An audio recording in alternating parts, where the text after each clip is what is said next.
About 17 years ago, Audi took a serious risk when they introduced the A3 hatchback to America back in 2006. Now, of course, remember, back then, Americans were known for hating hatchbacks and not really wanting to pay a premium for a car that shares its roots with a more economy-branded cars. Now, of course, it paid off for Audi because back in 2015, the A3 and S3 grew to become one of Audi's best sellers, with the company moving well over 30,000 units annually here in America. Now, surprisingly, for 2021, Audi actually didn't offer the A3 or the S3, but for 2022, it's been brought back, of course, fully redesigned and built off of the next generation MQB Evo platform, something that it shares with the Golf GTI and the Golf R. As you can see this week, Audi has loaned me an S3 Prestige to test for the week. It's got about 20 more horsepower under the hood. It's got slightly more aggressive styling, and it's got an interior that's been completely redesigned with their latest infotainment system. So if you guys have always had your heart set on a baby Audi sports sedan, does the new 2022 Audi S3 continue to fit that bill? Stay tuned to find out.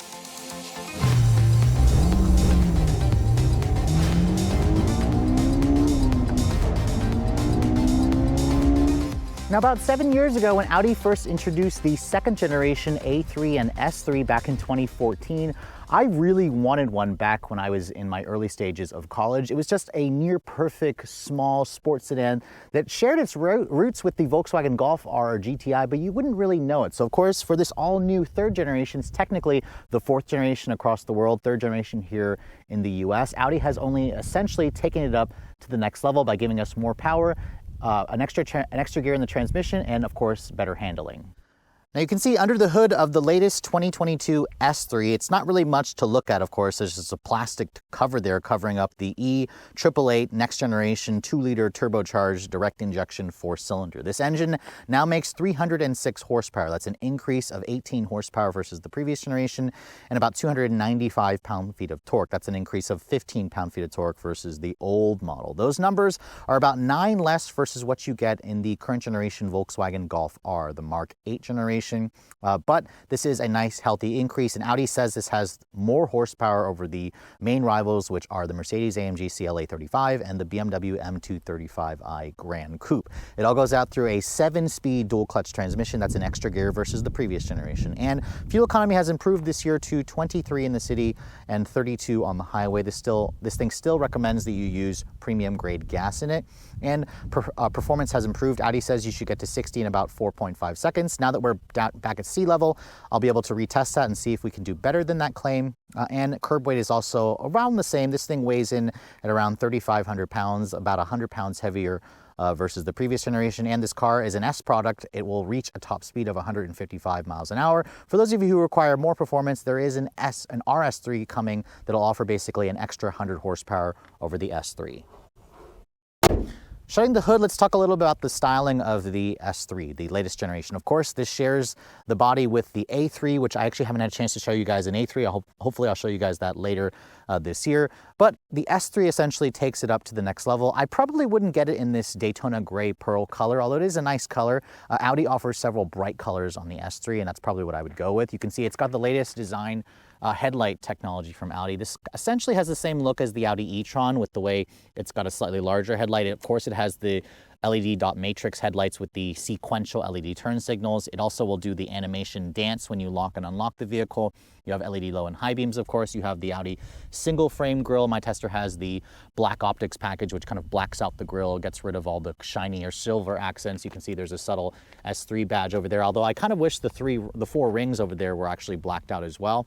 Down here you can see there are some fake vents. I don't really like to see fake vents in the honeycomb shape on an S3, but hopefully the RS3 will rectify that. There's also this new area right here where it kind of looks like it's a functional vent, but it's not. It's taken, of course, from the next generation, the refreshed A4 as well. Now, looking at the rest of the profile, because this is just kind of like an evolution of the platform, this MQB Evo architecture is roughly the same size in terms of the dimensions. It shares the 103.6-inch long wheelbase as the Golf R and the previous generation, but it's about 1.2 inches longer at 177.4 inches long, about 9 inches longer than a Golf R, and about a half an inch wider versus the previous generation. I also really like the 19-inch black finish wheels you get with the black optics package. You can see they have 235 R19 tires. It's pretty cold here, so Audi thankfully has supplied this vehicle with Continental Conti Viking Pro winter tires. or Viking Contact winter tires. So very good tires, and it's exactly what I need, of course, for this colder weather. Overall, the side profile of the vehicle, the shape hasn't really changed, but you can see there are a little bit more angles, a little bit more curves. It has this nice little bulging fender flare on the side, which is definitely nice. I also like the black painted mirrors that you get with the S-Line, or the black optics package, which gets sort of the shiny or silver mirror.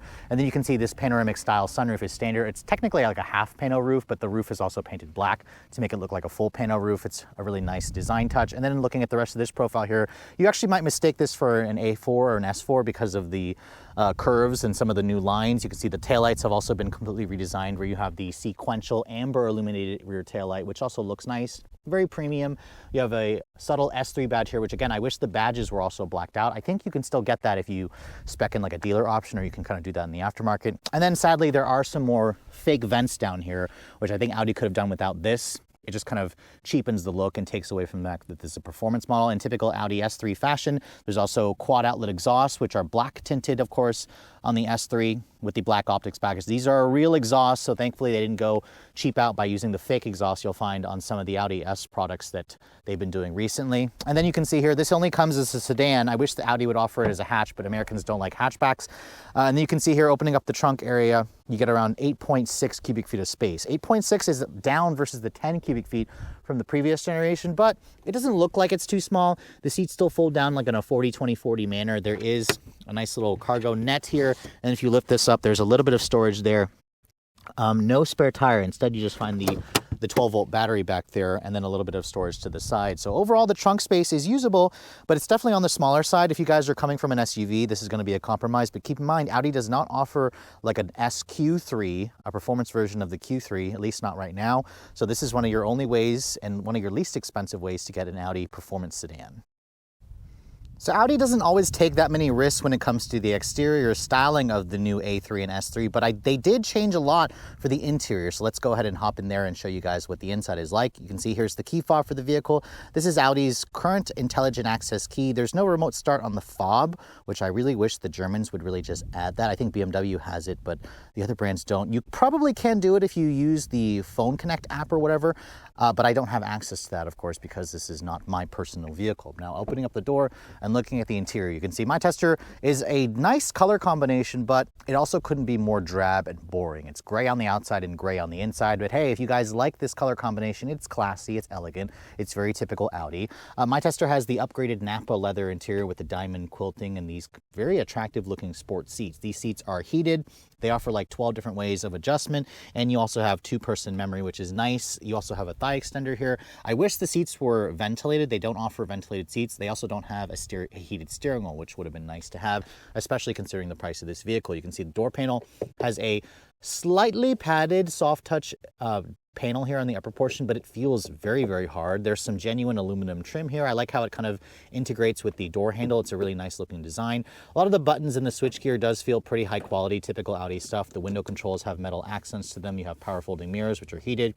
There's a nice slightly padded area here with some stitching, but this is actually a fake stitching. I thought this was genuine, but it's not. The Bang & Olufsen stereo that comes with this model also sounds good. It sounds banging. And then you have, of course, these aluminum accented pedals that's included with the S model. So again, it all makes a great first impression. Now, stepping inside, you can see it has a nice low sports sedan feel. And then when I shut the door sounds nice and solid. So I very much expect that, of course, on a vehicle that's built off of the MQB Evo platform. Now, starting the vehicle up, you can see Audi puts the start-stop button down here by this new piano C of piano black plastic by the shifter. But once you start the vehicle up, you can see the technology has just been way upgraded versus the previous generation. You have Audi's virtual cockpit display here that comes on this Prestige. I believe it's an option. It's 12.3 inches. You can see you can put your map display there. You can also push a button here on the steering wheel that makes it larger. You can also put your trip computer information, your audio information, and you can also change the layout of this as well. This is kind of like the standard sport display. It looks nice, of course, with the standard 10.1-inch Audi MMI interface, which you can see Audi got rid of the screen that's stuck up like a tablet. Instead, now we have this nicely well-integrated screen here, which again looks like it's part of the dash. It's now a touch screen, which is definitely nice. I really like the fact that it's now a touchscreen.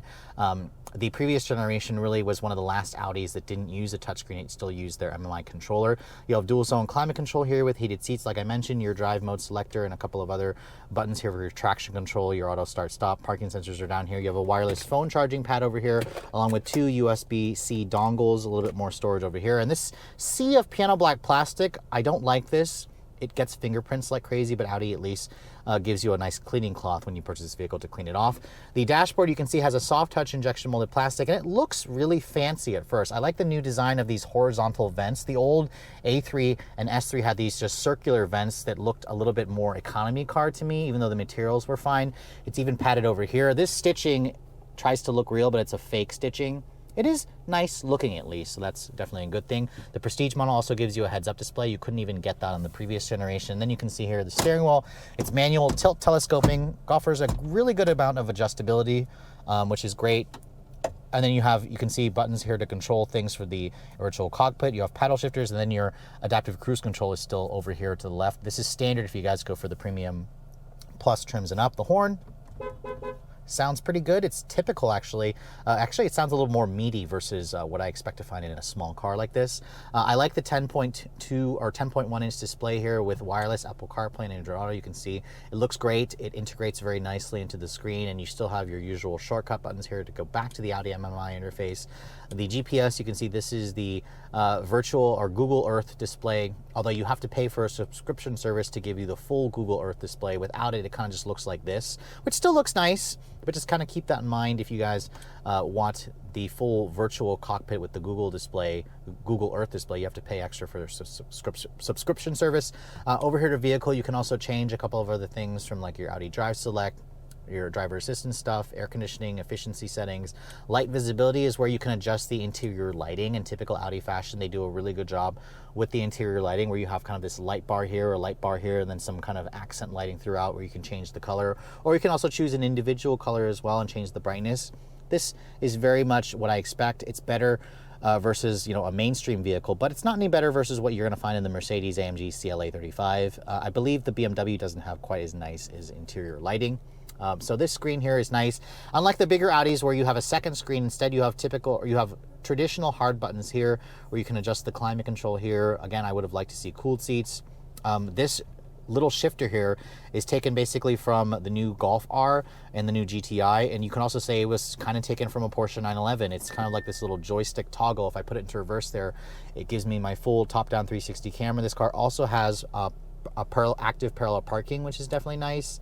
And you can also adjust a couple of things from the rear cross traffic alert, the blind spot monitoring, all that stuff. So this is all very nice. It has good tech in there. And then if I kick this down, straight down, it goes to drive. Push this the P button here to go to park. You can see there's with the auto start stop. Nice area here for your cup holders, electronic parking brake. You have a 12-volt outlet there, a little small area where you could put some loose change. And then over here, this padded armrest feels good. You can slide it forward and back.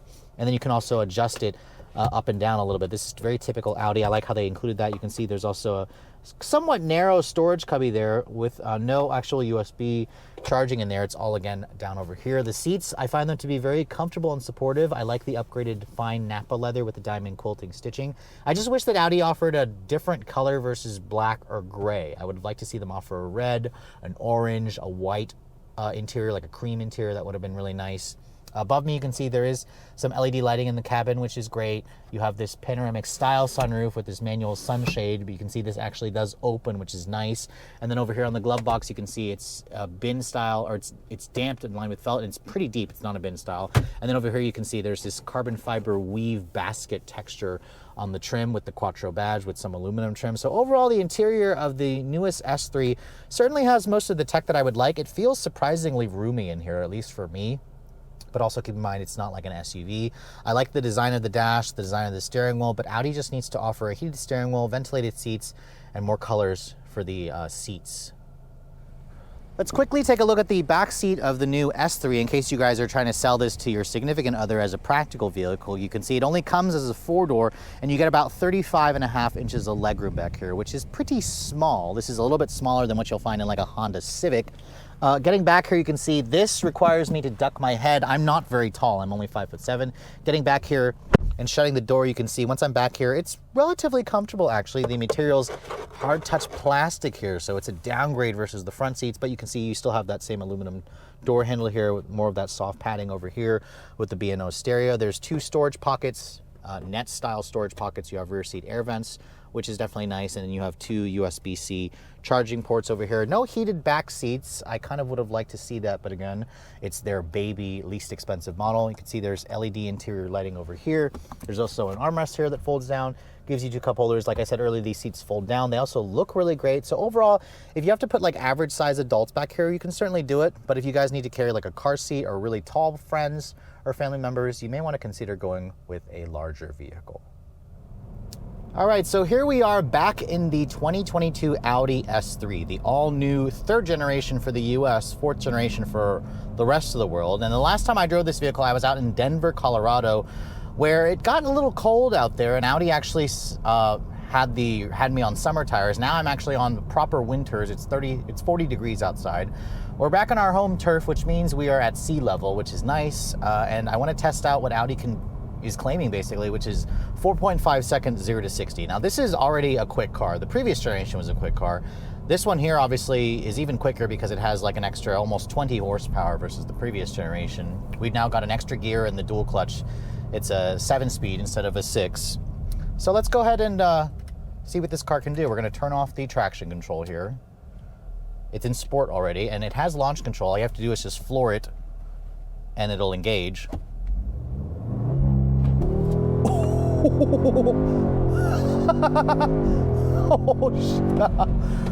Wow, I got 4.29 seconds, so 4.3. The Germans are always conservative with their 0 to 60 numbers, and that doesn't surprise me. This is one fast car. 4.3 seconds is blisteringly quick. I mean, there was a time where those numbers were reserved for like an Audi RS product, and now I'm in an Audi S3 that has the same powertrain out of a Golf R. I mean, 306 horsepower with all-wheel drive and that 7-speed dual clutch. It is effective at getting this thing off the line. And I wasn't expecting it to be 4.29, but this car really impressed me when I first drove it in Denver, Colorado, so it's not surprising to me that it's still really fast feeling, and even faster feeling here because we are at sea level. I think I got 4.6 when I was out in Colorado when I first tested it. So let's go ahead and try it one more time. Foot hard on the brake, floor the accelerator. It's so effective, there's like no wheel spin at all. 4.48 seconds there. So now we are going at slightly uphill here. So I got 4.29 before, 4.4. So let's just say 4.3 seconds. 4.3 seconds. I mean, with that kind of performance out of just the regular S3, I can't even imagine what the RS3 is going to do. The RS3 should do it in about 3.5. I think the previous generation Audi used to say like 3.7 seconds. But this is basically as fast as a Tesla Model 3 dual motor non-performance. And the RS3 should be almost as fast as a Model 3 Performance, although it won't be quite as fast. But I have to say, I was not expecting it to be this quick. It is nice that it's this quick. I also like the new 2-liter. It's got a very flexible power band. It's got very little turbo lag, and this transmission is also really, really good. I mean, I put my foot down here. It just automatically downshifts, puts me right in the meat of the power band. It's got these paddles on the wheel also that just responds to your downshifts. It also makes a nice sound. Audi is slightly augmenting the noise here, but you can hear the exhaust of this thing. And it just burbles and pops and crackles. This feels like a proper sports sedan. In fact, the new generation Golf R is built off of the same platform, and I was really impressed with that. In the Audi, I don't think that, even though this is down to the Golf R by almost 10 horsepower, it doesn't really feel like it. So good, just rips through the gears. And when you have it in either drive or sport mode here, in the sport mode, it almost like it reads your minds. Audi and Volkswagen, they do one of the best dual clutches in the business. This is certainly no exception. Anytime I just go near the throttle, it just gives me full power immediately. There's very little turbo lag, and also the transmission's just so fast. I mean, this is gonna be the best of gas, essentially. You can't really do any better than an internal combustion engine versus this. I mean, unless you're gonna go to like a V8 twin turbo. But this 2-liter turbo 4 really punches above its weight.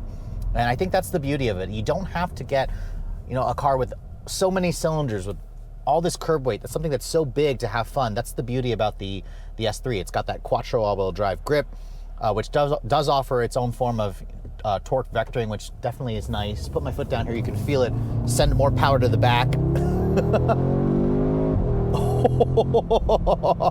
And it just has so much grip, so much handling, really comfortable seats also that hug me in place really nicely. The one thing I want to criticize Audi for is it's 37 degrees outside. I've got heated seats, which is nice, but there's no heated steering wheel available on this car, which is really pisses me off considering the price. And for those of you who live in hotter weather, there are no ventilated seats available. That is something you can get on the Mercedes AMG CLA, but you can't get it on the Audi, nor can you get it on the BMW 2 Series Grand Coupe, which is probably my least favorite. But in terms of the rest of the feel here, I'll put the driving mode here into let's go to automatic actually.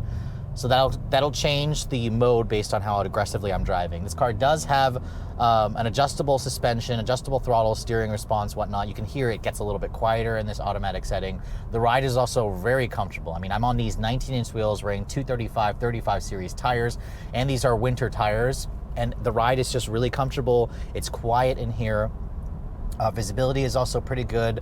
Audi's driver assistance tech does come standard when you go for the premium plus trims and up. So even like Mercedes, you have to pay extra for a driver assistance package. The Audi, it is standard when you at least go to the mid trim and up, which is nice. I also like the virtual cockpit display. I can kind of customize the way this looks. I can put the GPS in there, which looks really nice. You've got a 10.1-inch display here with wireless CarPlay. It all works very nicely in here, and you kind of get the sense that you're driving, you know, a small Audi, but it doesn't necessarily feel like the cheap Audi. The quality of the materials in here, the fit and finish is nice. The ride quality is nice. The overall just feeling of solidity. That's kind of the way the S3 has always felt, and that continues for this new generation. The only downside, of course, is it's a sedan. You're going to be riding lower. You're going to feel an interior that is a little bit more cramped versus, you know, an SUV, obviously. But again, if you're wanting that, you know, low sports sedan feel, this is it. And it just shocks me how well Audi is able to kind of hide the fact that this is a Golf. I mean, yes, if I really start poking around at the interior, you're going to notice that it has some cheap feeling materials in certain areas where it looks like it came out of a Golf. But, you know, that's kind of okay considering the price point, although this one here is pretty expensive, but at least it makes up for that with with acceleration and power and handling and great steering and even decent fuel economy. In my week's worth of testing, I averaged about 25 mpg, which is pretty good considering, you know, we've got 0 to 60 in under 4.5 seconds here. On the highway, it did about 32 mpg. 32 mpg in something like this. So again, the internal combustion engine very much is not dead. It's very alive. And this is probably one of the best times to get one of the best gas-powered vehicles, turbocharged with quattro all-wheel drive and dual clutch. This is seriously one well-rounded car. And I was impressed with this vehicle back in October when I first drove it in Denver, and now having it back home, it continues to impress me. I'm really looking forward to driving the Audi RS3 next. So after spending a full week with the completely redesigned Audi S3, this vehicle has been a subtle reminder of why I love performance-oriented, small, compact luxury sedans with, of course, all-wheel drive and a dual clutch. I mean, yes, performance SUVs are getting better, they are sportier to drive, and they are more ridiculously practical, but there's something just so satisfying to me as an enthusiast for driving around in a sedan that's nice and low. It has sleek, sexy proportions, and this vehicle handles extremely well. It really hides its front-wheel drive roots extremely well. As you guys saw, I got 0 to 60 in about 4.3 seconds. There was a time where that was reserved for an Audi RS3 or an RS product, let alone just a lowly S3.